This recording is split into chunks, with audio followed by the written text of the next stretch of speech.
Hello everyone! Welcome to this video on military ethics. So it's basically module 1 reading number 1, and once again welcome in my museum on paleontology. Still Henri Seguin speaking, I'm still your teacher. So military, if I look down here it's because I've taken some notes on what I wanted to talk to you about. Because it's easier like that. If I don't write notes, I will go into different directions, and it won't be good. So I like to try and be good. So it's a professional ethics. When we talk about military ethics, it's a professional one, and it's specific to the profession of arms. What does it mean? It means that it basically dictates how you ought to carry your duty, and also how significant that duty is. If you look at the defense ethics statement, for instance, the value of courage. Courage highlights the significance of mission success because it tells you that you must do what is right despite the risks, despite the inconvenience. So whatever the stakes are, you have to do what you have to do. So this highlights basically the significance and the importance of mission success for the profession of arms. And when you look at respect the dignity of all, it states basically the limits and the ways in which you ought to meet mission success. It basically tells you you don't have carte blanche. It's not anything goes. There are limits. There are things you can do, things you cannot do. So it's constraint and direction in the same time. So this is how it dictates how you ought to carry your duties and what are their significance. I won't repeat that. In other words, I think I was clear enough. By the way, this allows me the opportunity to tell you that each time you don't find me clear, you can write me an email and ask me questions, and I can either answer in the email or with another video. This is what it's so great about YouTube. You can add material as much as you want. So never hesitate, because I may not be always clear. End of this sidebar. So basically, military ethics is a framework that contributes to the definition of the profession of arms, if you think about it. And now, if I forget about it, you see why I need to follow my notes, because my head produces too many things, and this constrain and contain me. So moral philosophy has a long tradition dating back to the Greeks, and in many approaches emerged during history. The reading gives three examples. It talks about utilitarianism, deontological ethics, and virtue ethics. In a nutshell, virtue ethics it's something like a developmental ethics, where you develop your proper behavior in your life, and you strive and go towards ethical perfection, so to speak. Deontological ethics is the duty for the sake of duty, if I make it very simple. So it's never to look at an action in terms of what it produces, or what it gives you, but in terms of its intrinsic good or not. In contrast, utilitarianism is the actual opposite. It seeks the greater good. So you evaluate the moral value of an action based on its output. So, for instance, for deontological ethics, lying is never good.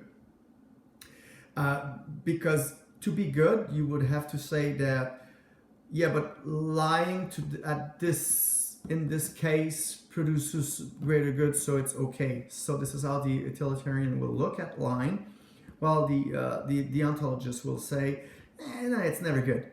It's never good because it cannot be. Lying is something that is contrary to truth, and so you cannot say it's the right thing to do, whatever benefit you may have after it. However, these different schools are quite interesting, and they are important to Canadian military ethics in the way that the principles and the values of the Canadian Defense Ethics Program, the statement, Canadian Ethics Statement, takes from each tradition to build up its to come up with the principles and the values it has. But it's not specific to any of those. There is no way to think that is specific to any of these schools that is specific for Canadian military ethics. But their traditions are used to come up with the content of the 3 principles and the 5 values I will look later on.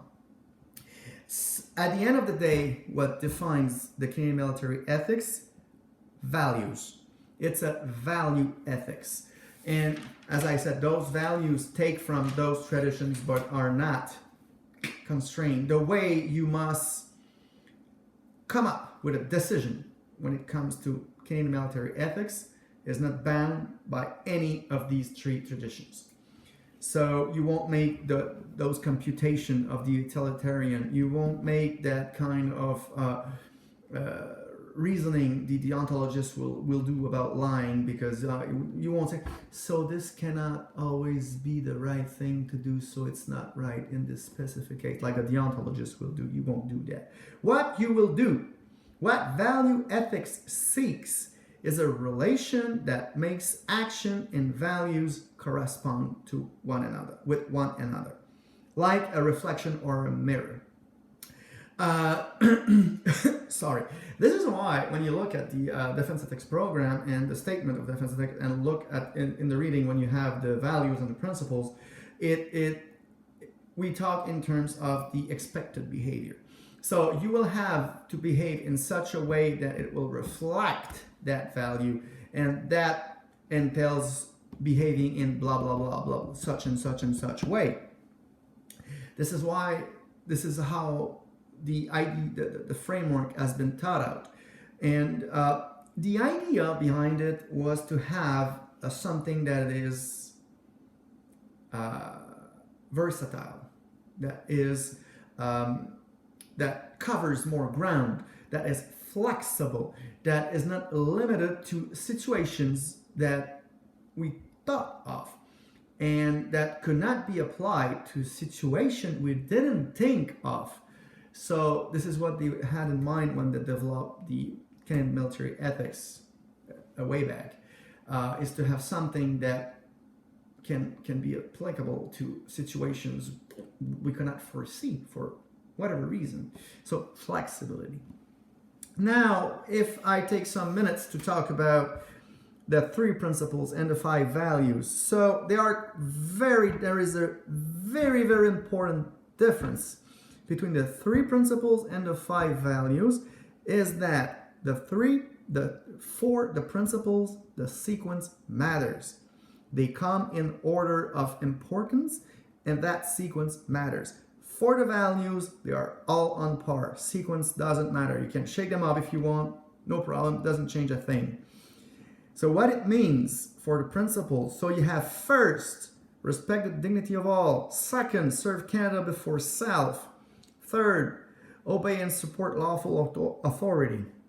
So if you say what that sequence thing means, if you say in this situation, respect the dignity of all applies, it carries the day. Your decision is there, whatever serve Canada before self, or respect and obey and support lawful authority says, doesn't matter. It's what respect the dignity of all says that matters, because principle number 1 trumps principle number 2, and principle number 2 trumps principle number 3.